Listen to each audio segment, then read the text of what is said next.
Welcome to Digital for Good, a podcast from Grade. Each episode, we talk with leaders, innovators, and changemakers who are exploring how technology, business, and creativity can create meaningful impact. Today, we are joined by Ian Shimizu, founder and CEO of 3T, a global environmental project developer delivering high-integrity carbon, biodiversity, and community impact projects. In this conversation, we'll explore purpose-driven leadership, building high-performing global teams, and balancing commercial success with meaningful impact. Let's get into it. Ian, I'm always really interested to hear and learn more about what 3T is doing, because for me, that tension, or the way in which you as an organization are pushing innovation and innovative business models and innovative views on the sector you work in, but working with local communities in countries where your core team are sort of outsiders effectively. And it would just be really interesting to maybe sort of talk about how you've addressed that, or some of the issues you faced, or even just broadly some of your views on that as an area that you want to sort of do things right, I guess. Yeah, I don't think anything in this world is necessarily meant to be easy, and balancing impact with innovation, or maybe business more broadly, is, say, not necessarily always easy. Balancing impact with business is not always easy. I think it requires a very strong desire to achieve both of those things at once.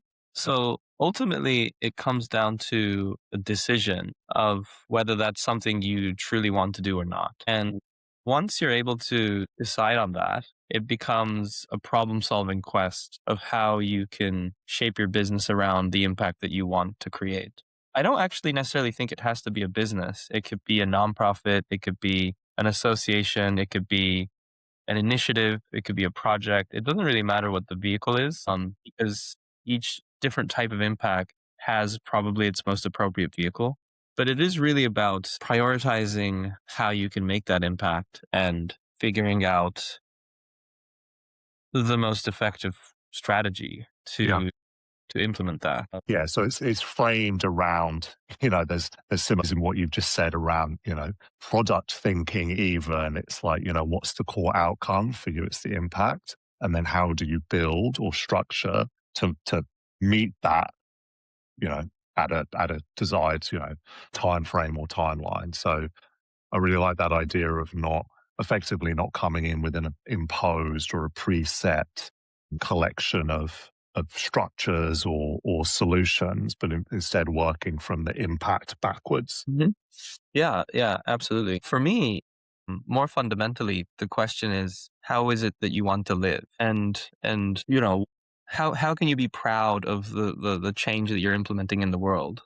That's at the core of it is asking those questions and having that conversation with yourself, with of course the help of others, and shaping the really big part of your life around that, which is what you're dedicating your time to. So at least for me, that was the order of things. It's like, how do you want to live? Having understood the world, as you get older and older, you understand the world a little bit better.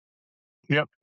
And again, like, there's more things you don't know, so you're simultaneously confused. But within that chaos, you still ask the question of, where am I going to be dedicating my time, which is essentially your life, and what do I want to see as a result of that? That's essentially the same question as, how do I want to live? So it's kind of at the end of that inquiry. If you want to have a positive impact, which you should hope that people do, then the problem solving is, how can I align that impact, which I want to dedicate my life to, with whether it's a business or a nonprofit, and you got to make some money. So unfortunately, and I think that's all right. And I think the making the money thing is really important, because I think sustainable businesses, or in order to achieve impact, the world we live in, you need money at various points of that to fuel that impact and scale it and achieve more impact. And, I know for you, your team, a lot of it, and I think similarly, is in terms of who do you want to spend the time with to achieve that as well? How do you pull together a group of people who are aligned on the vision, will have different views on how to get there, but the reality is you're going to spend a lot of time out of your life with these people, and you want people who are going to challenge you enough, but also have enough alignment with to in order to meet those goals. So I know for you, your team's spread out across the world, and I'm sure there's challenges with that, but I'm sure also there's a huge amount of benefits to it. And it probably makes for a more interesting work life as well. Yeah, definitely more interesting. Every time we're in our global team meeting, I'm tempted to take a screenshot of the Yeah. team because Yeah. every person is in a different country. And Yeah. every person, while there might be slight overlap, basically everybody is from a different country. And there's a lot of Yeah. mixed roots people as well. So I think it's about 10 or 12 people, and we represent like 18 countries or something pretty crazy like that. So yeah, it's super exciting. And there's probably a lot of truth in that diversity of background, diversity of thought, diversity of culture brings about a lot of positive things, whether that's new ways of thinking or new ways of doing. Maybe one of the challenges is though, when there's such diverse cultures in a single virtual room or in a company, how are you creating a corporate culture, like a culture as a company that is Yeah. going to bridge all of that? And ultimately, I don't think it's that much of a challenge. You just have to be very clear on what the corporate culture is, since we have individual culture, but you also have to be very clear about what the expectations of that country, that company is. In our case, our Yeah. company. So yeah, there was in the beginning there was a bit of confusion of like, so many different countries, so many different people, so many different expectations. How do we create a company culture that's going to be able to meld all that together? Yeah. But yeah, over time we've figured that out too. Yeah, and I'm sure just even the practical day-to-day ways of working, different cultures, the office culture or office quote unquote expectations are probably very different. You have that across different countries. In Europe, there are quite big differences in the kind of expectations and the but also more subtle. I found that when I moved from the UK to Australia, there's a huge amount of similarities, but there's also some subtle differences in just the way you behave or the way you act in a office or corporate environment. And it's more subtle. My experience and the tweaks were fine, but yeah, I can imagine for your team, there's probably some more sort of obvious or larger differences, which must be interesting. Distributed teams in general have nuances in the way you need to manage and the way you communicate. And there's, we've learned over many years, and we don't always get it right, but we're constantly trying to improve it, the way we communicate as a distributed team, and how to get the best out of people, how to communicate enough, how to force conversations that can't naturally happen because you're not sat next to each other in a room. So you've got time. You have to add extra of time zones as well, and just the practicality of that. So it must be something, like you said, maybe not something that's hard, but something you kind of probably constantly need to keep an eye on and be aware of. Yeah, 100%. You just have to be conscious about it at all times. And in our case, with the difference in the time zones, if you're taking that as a positive thing, it's like the company never sleeps. So Yeah. there's something always happening somewhere Yeah. at all hours, 24 hours a day. So Yeah. if you're able to use that to your advantage, then, like handing over is like, somebody sleeps and then another person wakes up and they're carrying it forward, and, it sort of is passed on again. And that cycle is kind of spinning all the time. So while you're asleep, it's like somebody else is doing the work for you. You wake up and it's moved forward, Yeah. and you pick it up, and then you Yeah. move forward again. In the worst case, it's like you wake up in the morning and somebody's like, an accident has happened with no context. And you're like, for the next 12 hours until that person wakes up, you're like, oh, I was like, what? Tell me what? You're hanging on the edge of the seat, being like, oh, like, help me, like, take me out of this suspense. And so far, actually, that specific example has never happened. But there are cases when, like, something that is rather suspenseful is reported, and for whatever reason, like, I want more context around that comment or whatever submission, or and a very suspenseful day. And I'm checking on like global time, whatever websites, being like, okay, it's 2 a.m. in Rwanda, it's 3 a.m. in Rwanda. It's 5 a.m. in Rwanda. Maybe they're awake at 5 a.m. Should I call them? No, don't be crazy. It's a little bit like, in my early career when I worked for other people and I might, deliver some bad news at 5 p.m. as I was going off on annual leave, for example. And yeah, it's like, I'm just going to send this now and see you all in a week. Talking about the sort of the team members that you have in places like Rwanda, like, is building those teams out, like, how have you approached that? How have you, really broadly it can be, just sort of, I'm curious as to know how you've done that in a way that's, got the right team members, but also, onboarded and engage those early team members in the right way. Because I could imagine there's some, nuances in you sort of coming in from Japan and wanting to make sure you're doing things in an appropriate manner, a legitimate manner, and making sure that that's, because I know it is true, and just making sure it's really kind of delivered in a way that builds those teams. Yeah, I think there's so many different things that you're consciously or unconsciously thinking about or looking at when bringing people into the team.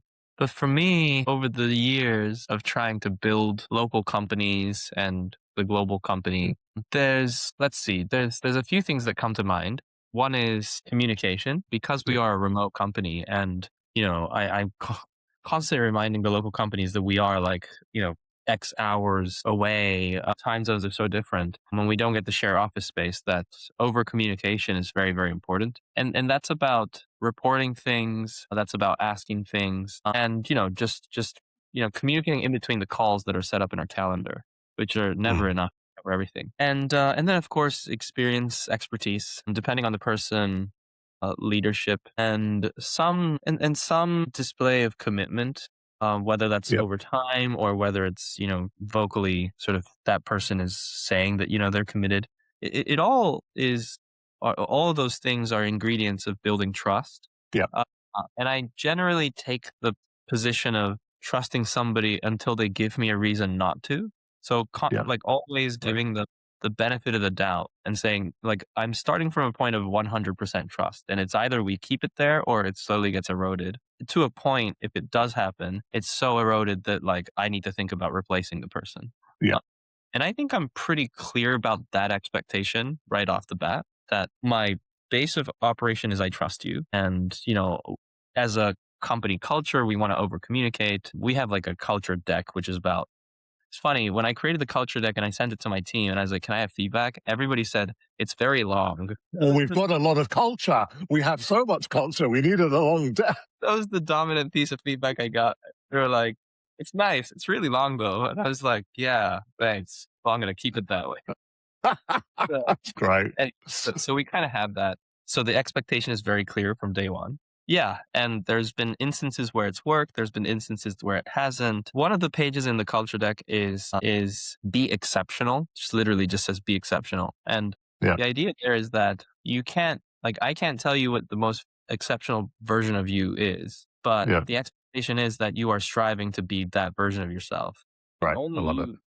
Only you really know like where your own sort of marker is. If like, I feel like we all have days where we think we could have been here, but we ended a little bit below it. Yeah.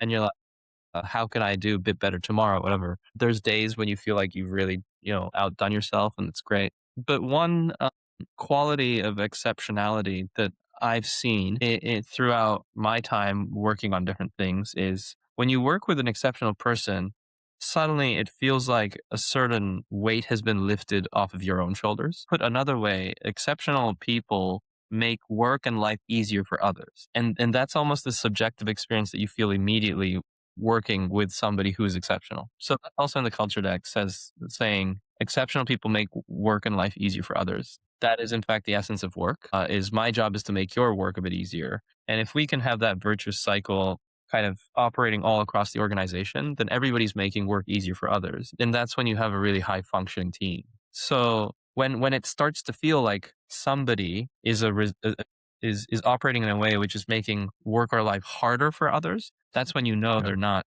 performing to a point that you want them to, that's when like that trust in the person's ability to fulfill their responsibility might be eroded. Yeah. Of course, you have to investigate whether it's a structural issue of that person is just, for example, incapacitated and not being given the support they need, and therefore it's Yeah. making it for others, or if it's really like a performance issue. So there's a fine line there, and it's not always easy to investigate. That's when we have to sort of triangulate.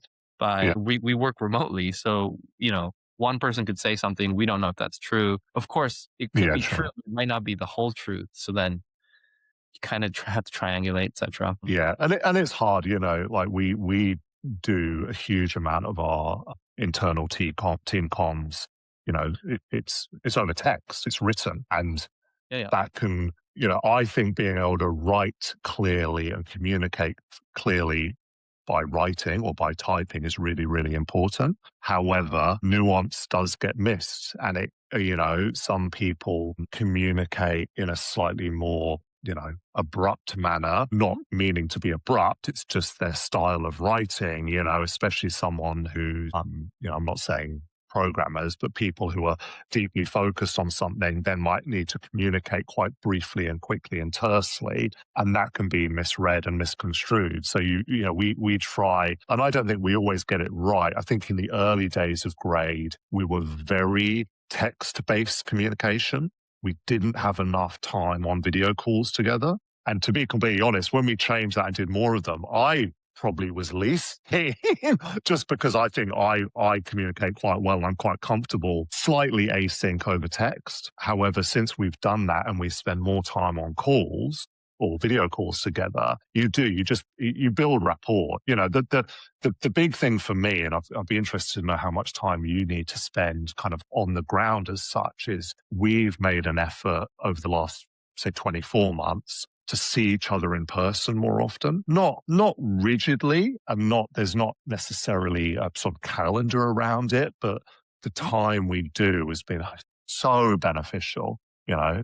It's just, even if it's spending time together with a client, the fact that we're actually in a room together, it doesn't have to be kind of team building or social, we're going to do some internal meetings. Actually, just sometimes collectively going to a client, meeting on site or being at a client's office just allows for that little bit of relationship building. And it's been good for me as well, because naturally I'm happy to not do it.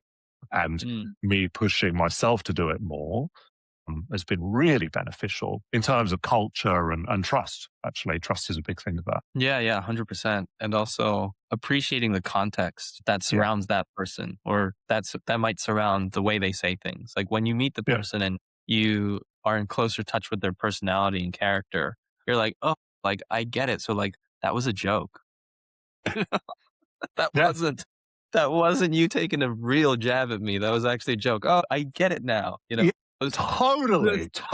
Especially for you, cross culture, humor, sense of humor, jokes cross culturally is probably really interesting. There's going to be a lot of nuance to that, And I think for me, you build trust, you build culture, and I've always been really acutely aware of this. I've always known that, if I'm having an off day, this is speaking very openly, I can, within reason, manage my work day around that. If I've got stuff going on in my life, I have the luxury sometimes of being able to maybe just do some, low thinking administrative tasks that day, or do the key things that I know I need to do, and then sort of manage my diary. I've always been quite aware of, in my world, it's people who are sort of delivering work we expect them to never have off days often.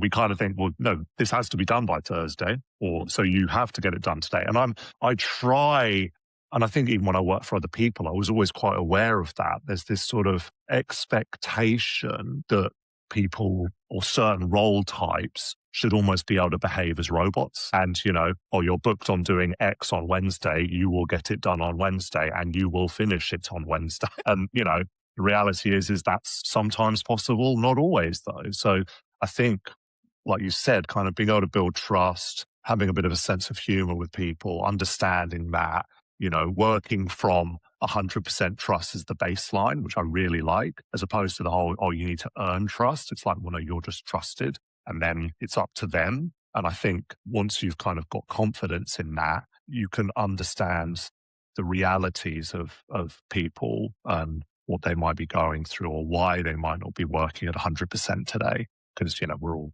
human and imperfect and have off days. Yeah, for sure. And it's funny that it's so easy for us to expect somebody else to be operating like a robot when you reflect on yourself and, you look at, the span of a week and you probably had Yeah, days none of us are that consistent throughout, every single moment of that week. So it's such a double standard for us to expect that on people. And then of course there is the importance of hard work and committing yeah, time. And yeah, so ultimately the results I guess speak for itself. Yeah, man, all this stuff, balancing it and kind of holding it all together is more an art than a science. And totally. Yeah. yeah. And yeah, I think that's you've hit the nail on the head. And you're constantly learning and you're constantly trying to improve and you're constantly trying to make sure you don't have any biases coming into play and, your own stuff. And you're looking at things like remind myself. And I probably used to lean on it too much, which is, as the business owner on my side, no one is ever going to care about the business as much as me. That's the kind of a line I used to say. I actually stopped saying it because I thought, and I think it's really interesting you saying about trying to be exceptional is, yes, they may not care about, or no, care's not the wrong word, they may not understand commercially always the sort of the overall imperatives for what we do, but that idea of always wanting to do good work and what are the drivers, what are the motivations or incentives for people. And that's why for us over the last, 5, 6 years, as we do and we look out and deliver more impact focused work, we're not just building websites for people, which is what we did in the early days. And ultimately, in the early days, almost didn't care what that organization did to a point. We had ethics, but it wasn't really the driver for us. And I think, for you, it's even more so. The team understand that the work we're doing provides and supports tangible, positive impact for the people we're doing this work for. And that, from a fulfillment point of view and from you said wanting to be exceptional, I think it's really changed the way I view stuff. Like I'm not trying to convince them to care as much as I do about grade as a commercial entity. It's as much about caring about the work we do. And that's, I think that's really improved things. Like it's not always perfect. And I think I'm always trying to do and be better at communicating that sort of positive impact we're having to the team. But I know that it's really engaged them and empowered them more than me hoping they would care in the early days. Really. Yeah. Yeah, I think I understand what you mean. Yeah, I think somewhere along the lines I kind of stopped thinking too much about that because ultimately I felt that I couldn't understand or control what motivates people. Yeah. And we each have our own experiences, but also preferences with how we like to relate to our work Yeah. or an organization. So but I do fundamentally would like people to feel fulfilled in what they're doing. So I try to pay attention to what that is for each individual as much as I can, and then Mm. try to provide the resources that allows them to feel fulfilled. Yeah. And would allow work to become easier for them so that it's not just this like negative source of negative experience in their lives. Yeah. Cause I kind of believe that it shouldn't suck for any. There's moments where it's hard and, you're being asked to stretch yourselves and you're Yeah. absorb a lot or read a lot or maybe do some extra hours, whatever. But it shouldn't be like you wake up every morning and you're like, I hate this. I fucking hate it. Dreading it. Yeah. Dreading it. God. It sucks. Like I'd rather be somewhere else. And like I don't I just don't think that's like a good choice in anybody's life. So, like if anybody in the company is feeling that way, I'd be like, I'm sorry. And like if you need to go, like do what's best for Just you. go. Yeah, it's cool. Yeah. Tell me how I can be better would probably Yeah. be yeah. Yeah, I think having that maturity to just call it and say, like, it's cool. If you don't want to be here or you don't get it, that's totally fine. And there's no hard feelings. You want people to, it's funny, like we my industry historically in Australia, in the sort of, when I moved here almost 20 years ago and worked at other big sort of digital advertising agencies, the pressure and the expectation to, work, a lot of it was working extra hours, was actually in hindsight pretty ridiculous. It was, looking back, and this was non-fulfilling work. This was, you're achieving no positive impact here. You're simply sort of helping big corporates get richer. And the sort of the pressure in that world was insane. So, I think that when Grade has those moments of we're busy and there's extra hours pulled, it's sort of a non-issue, because it's not an expectation of every week. It just happens sometimes, and people understand what we're driving to. I guess I'm always curious with you, Ian, because you've got the two sides of your business in terms of kind of the stakeholders that you talk to are very, very different. On one side, you've got the projects on the ground in Africa, where, the work is done. And then on the other side, you've got the corporates and sort of funders who ultimately fund that work. And you play a role that, needs to talk to both sides and engage both sides in a equally compelling way. Do you find either of those easier, or do you find you end up having to focus on one more than the other just because of, your location or, commercial imperatives? Like, I'd be kind of curious to sort of unpack that a little bit. Yeah. You realize as for somebody like me who's operating a startup, you're starting from something very small and then it grows over time. And I think one of the natural changes that occur to a company as it grows is that the roles that were in the beginning more generalized across the organization increasingly become specialized. Yeah.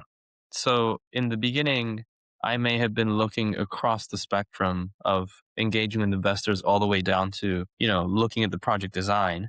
And while I still, dip my toes into all parts of everything to the extent that I can, there does become a clear sort of center of the work.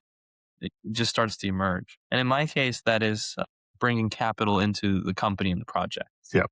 Yeah. And one of the ways you would arrive at realizing where you're specializing towards is like over time, like the other areas of the work start to be handled by others. And then in my case, it was kind of being like, okay, I get it. So I'm the capital guy. Oh, yeah, I know. Lucky you. I see. Like which is such an interesting sort of realization for me, because if I'm to speak a little bit about my background here for just a moment, in the beginning, I was just this nature loving kid. And then I became an environmental activist. And then I started raising awareness using things like radio. You were talking about how you've ended up being the capital guy. Yeah. So anyway, I sort of realized over time that I'm the capital guy.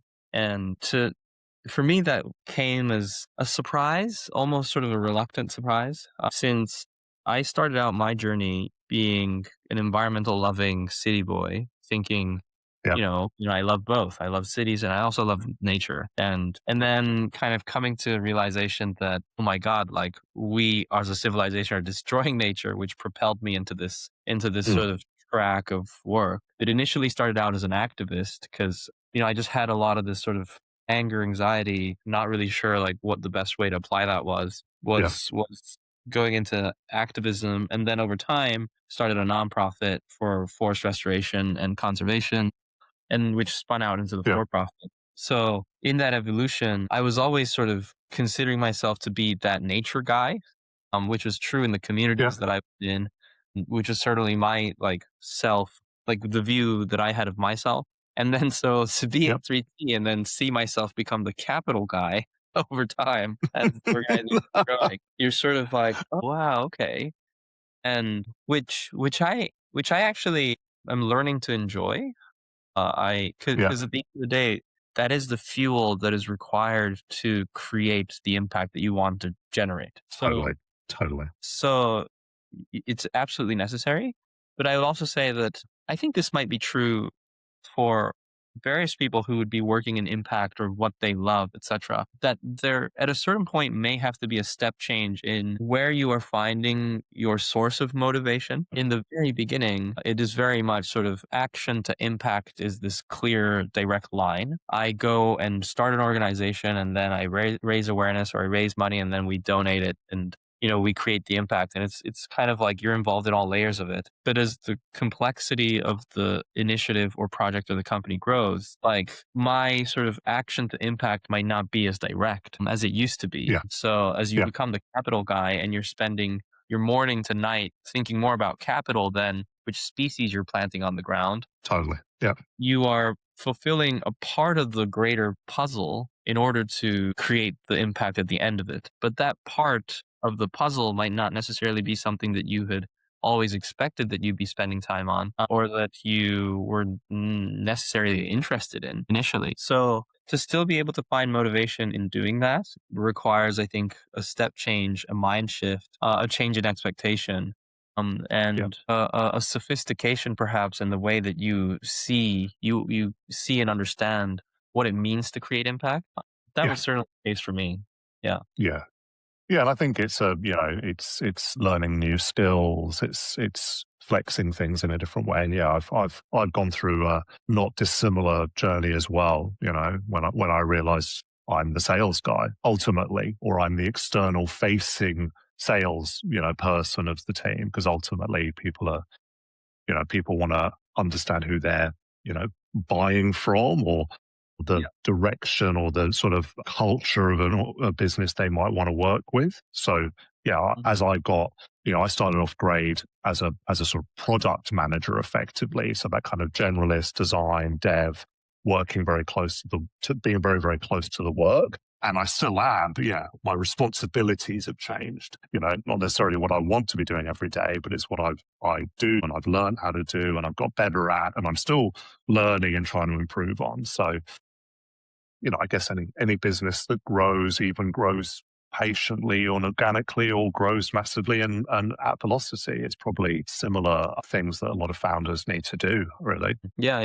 And I guess it changes even more over time. Like if you were to become a public company, then suddenly the way that you operate as a CEO of a public company would, of course, be extremely different from.